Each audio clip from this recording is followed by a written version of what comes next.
Hello everybody, how are you doing? Today we are going to learn about modal verbs. I'm going to give you some tips about the general rules and the ideas.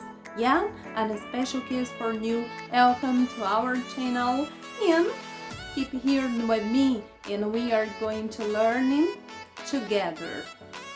Ok, vamos começar? Vamos começar com os general rules. Primeira regra importante quando a gente usa os modal verbs. Não usamos verbos auxiliares com os modal verbs. Então, quando você vai fazer uma pergunta, você pode ir lá?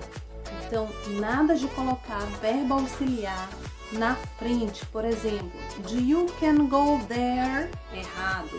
Can you go there? Correto. Então, nada de usar o do, o das, o did, o will e o would com os verbos modais. Second rule, segunda regra muito importante, você não vai utilizar o S quando você estiver trabalhando com terceira pessoa do singular na afirmativa. Então, é normal aplicarmos essa regra, né, quando a gente utiliza, por exemplo, she studies English every day. She likes to live here. Então, ao usar o verbo modal, não vamos colocar esse Szinho. Exemplo, she can come here. Então, nada de falar she can't come here. She can come here, ok? E, aproveitando, eu já vou pular para a terceira regra, the third rule, the third important rule. A terceira importante regra é o seguinte, não utilizamos aquela partícula TO, o to, com os verbos modais. Então, eu não posso usar, por exemplo, she can to come here, tá? Então, she can come here. Não coloco a partícula to, certo? E nem na frente do verbo modal. To can, to may, to should, to must, ok? Ok, vamos lá trabalhar as ideias dos modal verbs. A primeira ideia é a capacidade, capacity, ability or ability. Então, ideia de capacidade. Quando eu digo assim, I can speak English, o verbo modal can, né, ele passa aí nesse contexto uma ideia de capacidade. Eu posso falar inglês, eu tenho uma capacidade de falar inglês, eu tenho uma habilidade de falar inglês. Quando eu digo I can stand on my head, I can stand on my head, eu posso ficar de ponta cabeça, eu tenho esta capacidade, esta habilidade. The second idea, vamos partir agora para uma segunda ideia. Ideia de permissão, permission. Se eu vou pegar o mesmo verbo modal can e colocar num contexto de permissão. You can use my car. Você pode usar o meu carro, você tem a permissão de utilizar o meu carro. Então, o mesmo verbo, aí a depender do contexto, ele pode passar uma ideia de capacidade, habilidade ou de permissão. Agora vamos para a terceira ideia, possibility.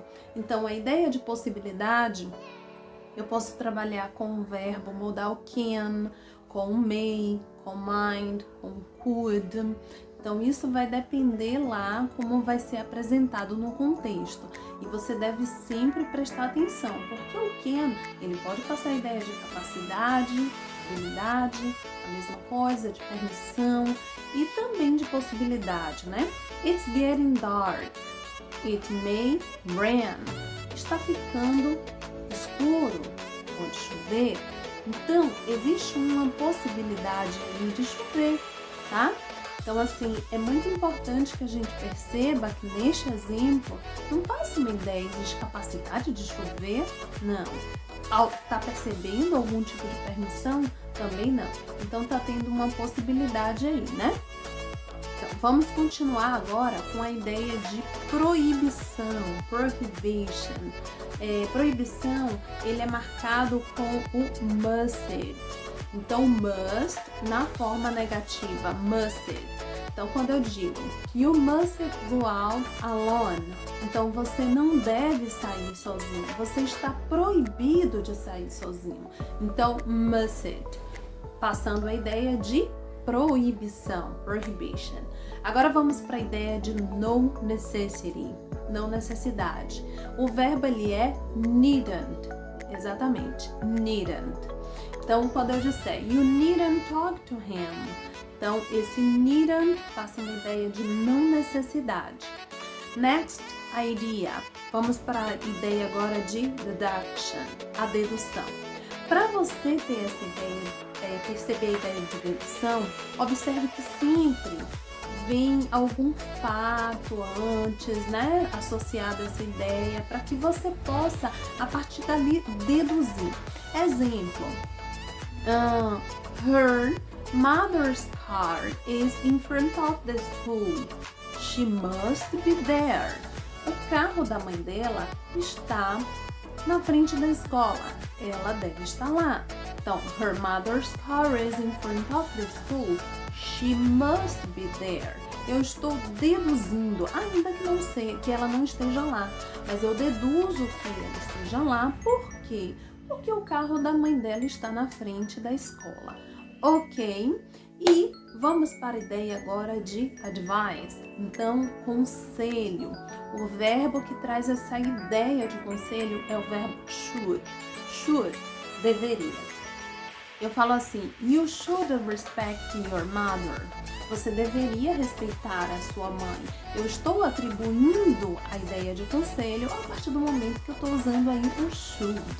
Eu posso falar também, you should study a little bit more. Você deveria estudar um pouquinho mais. You should see a doctor. Você deveria ver um médico. E assim por diante. Então, eu estou passando sempre essa ideia de conselho. Temos também a ideia de obrigação. Se eu pegar o mesmo exemplo e substituir o should pelo must, eu posso retirar esse peso de a ideia de conselho e atribuir uma ideia de obrigação. Então, quando eu falo assim, you must respect your mother, você deve respeitar a sua mãe. Você tem a obrigação de respeitar. You should respect your mother. Você deveria respeitar a sua mãe. Então, quando eu uso aí o should, eu atribuo uma ideia de conselho. Quando eu uso o must, eu já trago uma ideia, atribuo uma ideia de obrigação. Então, fica ligado no contexto, observe direitinho para poder você perceber qual é a ideia vinculada. Vou gravar um próximo vídeo para explicar as conjugações que podemos fazer com os verbos similares, porque os verbos modais, eles são chamados também de verbos defectivos, são verbos especiais e não podemos conjugá-los em todos os tempos verbais. Portanto, nós temos a necessidade de conhecer alguns verbos similares, porque quando a gente tem a necessidade de conjugar e a gente não pode conjugar, a gente utiliza os verbos similares. Muito importante. Eu vou gravar essa websérie para vocês. And a special kiss for you and see you in our next video.